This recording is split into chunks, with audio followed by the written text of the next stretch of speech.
Just said, I feel pretty good about this one, Himbo. I've heard that a lot. So Jalen Hurts has strung together 3 consecutive 11-win regular seasons. Who is the last NFC quarterback who strung together 4 straight years, winning at least 11 regular season games? My head originally went to Green Bay, and I was thinking either Favre or Rodgers, but I think the most underappreciated quarterback of his generation is a man who played for the New Orleans Saints, Drew Brees. That is my answer. It's a very good guess. No! Not Drew Brees. Your first instinct, however, was the better one. It was Favre. Brett Favre. 95 to 98. Was he MVP 3 of those years? All 3, or 3 of those 4 seasons, all 3 of his MVPs came during that stretch. Embo's good. There's only one hard, fast rule in life, is that when someone says, I feel pretty good about this one, they're about to get it wrong. But it was a good guess. Good guess. All right. We missed on that, by the way. Okay, here we go. So last night, I did too. Don't worry. Here's a storyline. It obviously isn't the storyline because the Eagles win the game, but it's a storyline. Their big weapons, Devontae Smith, 3 catches, 16 yards. A.J. Brown, not targeted until the final 2 minutes of regulation. Saquon Barkley, coming off one of the greatest seasons of all time, held to just 60 yards rushing. So, Dan, if one asks for your assessment of the Eagles' offensive performance last night against what we do not expect to be a great defense, what would you give it? How would you describe it? The quarterback was perfect. Jalen Hurts was perfect. I mean, he had 4 incompletions, 3 of them were drops, and 1 of them was throwaway. And it was what was needed. He did exactly what was needed. And I know the stats aren't glaring and the receiver stats aren't glaring, but the style of defense that the Cowboys played demanded certain decisions. Number 1, I felt every snap was a zone defense that became a match defense. Down in the red zone, once a receiver comes to your area as a defender, you're responsible for him. And so you're trying to take care of all the options as a defense. Once that defender goes inside and Lane Johnson pins him, the decision by Jalen Hurts, the only one, is to run. He does. It's a score. Later on in the football game, it's 3rd and 5. Here's another zone defense that becomes a match. When those defenders disperse, and those defenders, when it comes to those rush people, get on different levels. There's no wall in front of him. Those are seams for a player like Jalen Hurts. He waits patiently, then finds that seam, and that becomes a huge 3rd down conversion. 5 of them last night using his legs in those situations. 2nd and 10 or 2nd and goal from the 8-yard line. Another match concept defensively. It's zone that becomes man in a point. Once that left edge rusher goes inside, Dickerson collects him. The only decision for Jalen Hurts in that moment is to become a runner. Those guys are all 4 on different levels. Marcus Spears always says this. The rush has to play like a basketball team. 4 become 1. They didn't, and Jalen Hurts made him play. I thought he was sensational. Of that, there is no question. What the Cowboy defense decided they were going to give up was that, and he took it wherever it was needed, and Hurts was magnificent. Now, I've got 2 guys who played on championship teams, and so that's why I find this so fascinating. Normally, Teddy, when a star wide receiver only gets 1 target late in the game, your initial inclination is to ask, well, is that going to be a problem? Receivers want the ball. The alternative to that is they're a championship team, and so maybe that sort of quells all that kind of thing. What is your thought? It quells a lot of it, and the W last night quells a lot of it too, because if they had struggled more, I mean, AJ would have definitely said, why aren't you giving me the ball? But I mean, you show those numbers and how they're minimal for the receivers and Saquon. It was a Jalen game last night. And when it's a Jalen game, can he do it with his legs? He absolutely did. And then other games, I mean, Sirianni said it after the game. There are other days Devontae is going to get 150. AJ is going to get 150. Saquon will get his 200. But I'm telling you, last night, especially, it's a great tape, Dan, what he showed there.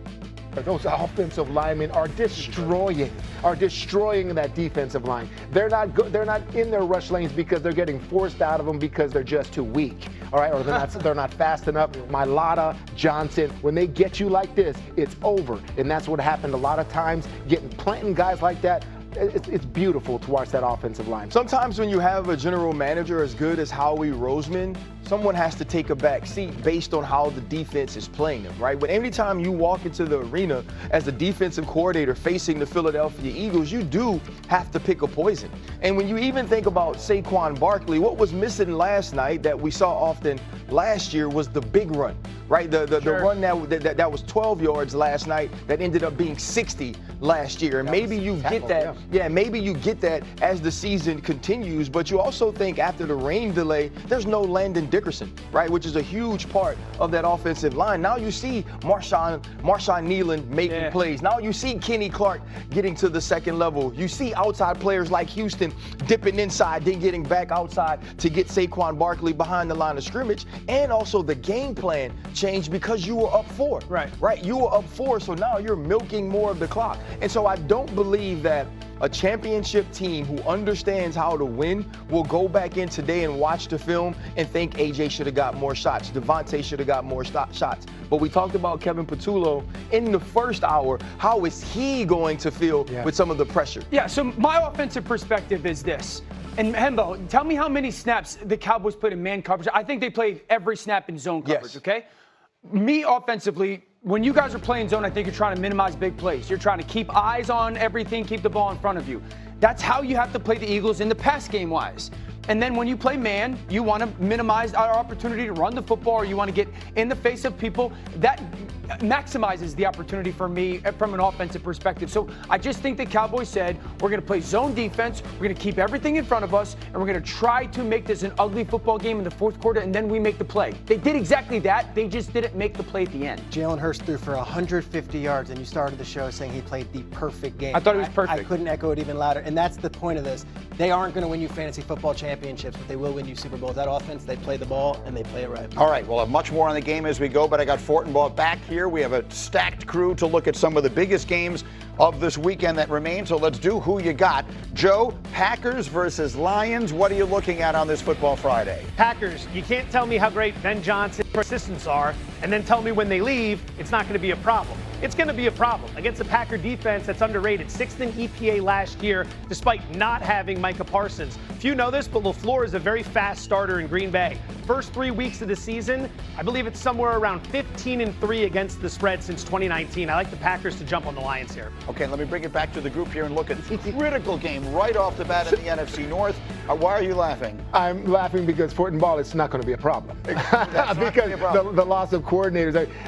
I think that the formula is there. Campbell will get it right. I mean, last night we saw what a new coordinator can do if you just stick to the script. I still think the culture is there and the toughness is there of Detroit. I went to training camp, and I was actually talking to their PR manager, and they said they expected to lose Ben Johnson and Aaron Glenn the year before. 2 years ago, and so they felt like they were sort of grooming Kelvin Shepard. They were grooming Johnny Morton to take over the offensive side of the ball and the defensive side of the ball. They thought that extra year helped them prepare their coordinators for this season.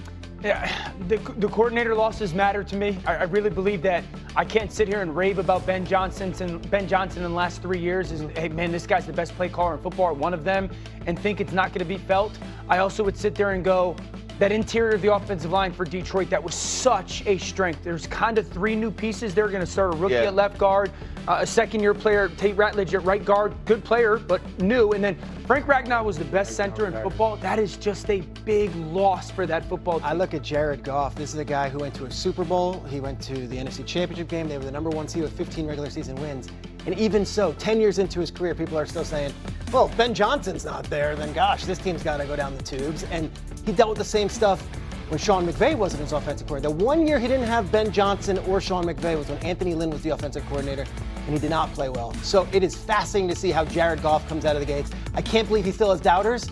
And yet in year 10, after all the Pro Bowls and all the accomplishments, people are still saying, yeah, but it's Jared Goff. I feel like the Lions are flying under the radar. They were the best team in the NFL last year until they lost every player on their defense.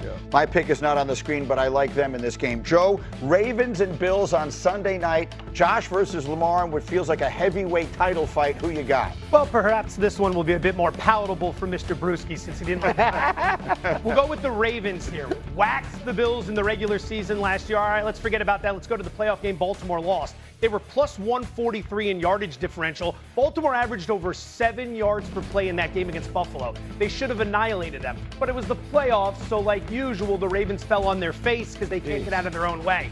But guess what? We're back in the regular season. Now's the time you bet on the Ravens, who are actually better defensively this year. John Harbaugh, 12-5 against the number in week 1 in his career as a head coach. We play Baltimore here.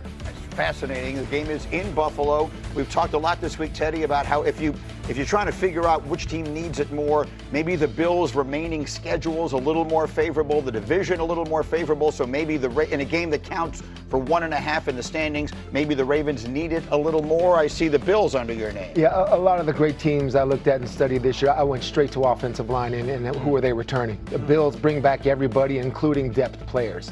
And then, so offensively, I have no problem at all with this Buffalo Bills team. I think defensively, McDermott will have them right. I'm going with Buffalo to come out here with a win. Yeah, I just think that the Baltimore Ravens are the best roster in all of the NFL. And I think when you look at this team and the understanding that these games are important because they're going to want to host playoff games. Yeah. And he's right. You know, they had an opportunity to win that game. They were able to rack up the yardage. But this game is going to mean something to Lamar Jackson. It's going to mean something to John Harbaugh, who say that it's not Super Bowl or bust. But everybody knows that the way this team plays in the regular season does not matter. But how you play against the best of the best situates you and gives you an opportunity to have a playoff run at your own stadium. I don't know. These two teams are great. They're going to probably be in the yeah. like, Take a pick. Yeah, I did. I took the Ravens. I'm stunned. I've never seen you not take Josh Allen to doing something. Well, I'm taken aback that you're betting against Josh in this. I think Josh and the Buffalo Bills are going to very much so be there. I think they're going to be there certainly in the division round, their AFC Championship game. A lot of what RC said, the Ravens are loaded. I said this yesterday. I don't think there's an organization under more pressure than the Ravens. They got the best roster. They got a quarterback that wins like an MVP every year. They got a coach who's won a Super Bowl. They got 5 first-round picks in the secondary. They're a ridiculously talented team. Baltimore lost in heartbreaking fashion in that building, but the Bills lost in heartbreaking fashion in Arrowhead. I feel like both these teams want it. I'm going to go Buffalo. It's a coin toss. I mean, these are the two knocking on the door. The two heirs to the throne. Is one of them ready to take it the distance this year? We'll start.